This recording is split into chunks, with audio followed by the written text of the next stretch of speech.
지금 당장 여러분의 최근 카드 명세서나 가계부를 한번 꼼꼼히 뜯어보시기 바랍니다. 분명 예전과 비슷하게 장을 보고 생활했다고 생각했는데 최종 결제 금액의 앞자리가 달라져 있는 기이한 현상을 목격하실 겁니다. 과거에는 큰 고민 없이 사 먹던 점심 한 끼가 이제는 가격표를 한번 쳐다보고 망설이게 되는 부담스러운 지출이 되어버렸습니다. 숫자는 감정이 없기에 거짓말을 하지 않습니다. 물가 상승률 수치가 안정되었다는 뉴스 보도와는 다르게 정작 우리가 마트 계산대 앞에서 체감하는 생활비 부담은 전혀 줄어들지 않고 있습니다. 도대체 물가 상승 속도가 왜 이렇게 빨리 오를까요? 육아와 물가의 지독한 상관관계를 팩트에 기반하여 낱낱이 파헤쳐 보겠습니다. 이야기를 시작하려면 우리가 왜 주유소 가격표에 그토록 민감해야 하는지부터 정확히 짚고 넘어가야 합니다. 보통 사람들은 뉴스에서 국제유가가 배럴당 얼마를 돌파했다고 하면 남 일처럼 생각하십니다. 나는 차도 없고 대중교통만 이용하니까 기름값 인상은 나랑 상관없는 이야기라고 단정 지으셨나요? 이건 마치 나는 숨을 안 쉬니까 공기가 오염되든 말든 상관없다는 말과 똑같은 소리입니다. 여러분이 출근길 주유소에서 본 그 리터당 가격은 단순한 숫자 노름이 아닙니다. 조만간 여러분이 구매할 모든 물건의 가격을 결정짓는 가장 강력한 선행 지표이기 때문입니다.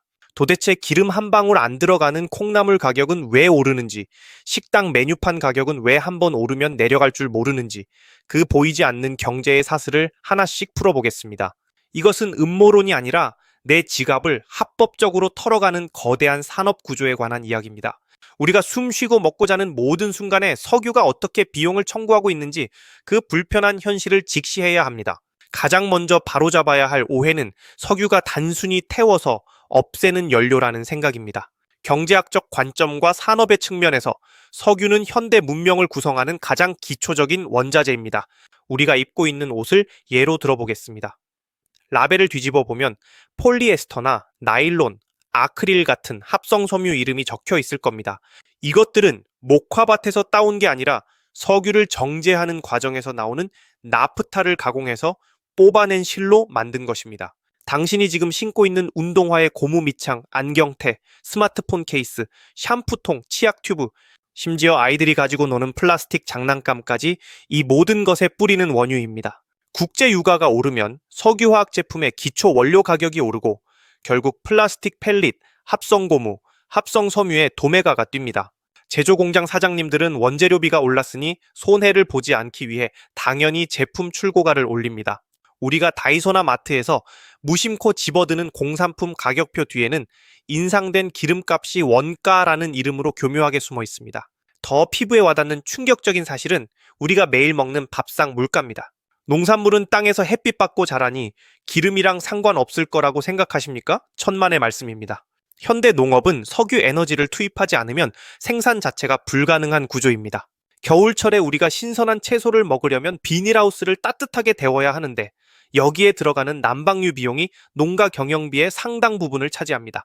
밭을 가는 트랙터와 수확하는 콤바인 같은 거대 농기계들은 전기가 아니라 경유를 먹고 움직입니다.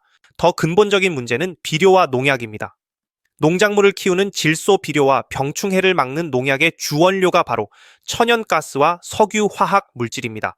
유가가 오르면 농민들이 부담해야 할 비료값과 면세유 가격이 폭등합니다.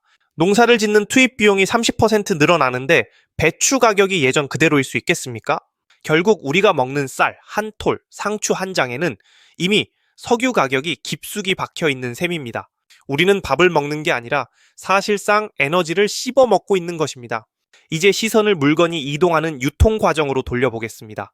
여기서부터가 진짜 돈이 눈덩이처럼 불어나는 구간입니다. 세상의 산지에서 우리 집 식탁까지 순간 이동하는 물건은 없습니다. 지방 공장에서 만든 제품이 서울 물류센터로 오려면 거대한 화물 트럭을 타야 하고 해외에서 들어오는 밀가루나 원자재는 배를 타고 바다를 건너야 합니다. 이 모든 운송수단은 기름을 먹고 삽니다. 유가가 오르면 물류회사 입장에서는 당장 운송 원가가 뜁니다. 그들이 이 비용을 감당할까요? 당연히 유류 할증료라는 명목으로 화주에게 청구하고 화주는 그 비용을 다시 제품 가격에 녹여 소매점에 넘깁니다. 결국 최종적으로 그 늘어난 물류비를 떠안는 건 마트 계산대 앞에 서 있는 여러분입니다. 제품 가격에 포함된 물류비 비중이 커지면서 소비자가 지불해야 할 최종 가격이 상승하는 겁니다. 그렇다면 여기서 많은 분들이 순진하게 기대하시는 점이 있을 겁니다. 기름값이 다시 떨어지면 물가도 예전처럼 싸져야 하는 거 아닌가? 단호하게 말씀드리지만 그런 일은 결코 일어나지 않습니다. 기름값이 떨어진다는 건 주유소 휘발유 가격이 조금 내려간다는 뜻이지, 우리가 사 먹는 식당 밥값이나 과자 가격이 다시 예전으로 돌아간다는 뜻이 아닙니다. 이것이 바로 물가의 비가역성, 즉 한번 오르면 절대 뒤로 돌아가지 않는 톱니바퀴 같은 성질입니다. 기업 입장에서 냉정하게 생각해 보십시오. 기름값이 올랐을 때는 원가 부담을 핑계로 가격을 올렸지만 기름값이 떨어졌다고 해서 굳이 힘들게 올린 가격표를 다시 내릴 이유가 없습니다. 그 사이에 인건비도 올랐고 임대료도 올랐고 다른 원자재 값도 올랐다는 핑계를 대면 그만이기 때문입니다. 결국 유가 하락은 기업의 마진을 더 남겨줄 뿐 소비자의 지갑을 다시 채워주지는 않습니다. 우리가 겪게 될 현실은 물가가 떨어지는 게 아니라 미친 듯이 오르던 속도가 잠깐 주춤하거나 멈추는 것일 뿐 이미 올라버린 가격은 그 자리에 고정되어 새로운 기준이 됩니다. 고통은 나누고 이익은 독점하는 이 구조 속에서 유가 하락이 서민 물가 안정으로 이어질 거라는 기대는 슬프게도 착각일 뿐입니다. 뉴스에서 연일 중동 정세가 불안하고 유가가 상승한다고 떠들면 경제 주체들은 앞으로 물가가 더 오를 거라고 예상합니다. 월급쟁이들은 실질 소득 감소를 우려해 임금 인상을 요구하고 제조사는 원가 상승을 대비해 미리 제품 가격을 올려놓습니다. 실제로 물가가 오르기도 전에 오를 거라는 공포가 먼저 가격을 끌어올리는 현상이 발생합니다. 이것은 유가 상승이 쏘아올린 심리적 연쇄 반응입니다. 경제 주체들이 서로 눈치를 보며 가격을 올리는 동안 정작 피해를 보는 것은 고정된 급여를 받는 직장인들 뿐입니다. 기업은 가격 전가라는 무기가 있고 자산가는 실물 자산이라는 방패가 있지만 월급쟁이는 맨몸으로 이 물가 상승의 파도를 견뎌야 합니다. 이제 우리는 인정해야 합니다. 기름값은 단순히 운전자들의 고민거리가 아닙니다. 그것은 경제의 가장 밑바닥에서 모든 가격을 떠받치고 있는 거대한 집안입니다. 집안이 흔들리면 그 위에 서 있는 모든 건물이 흔들립니다.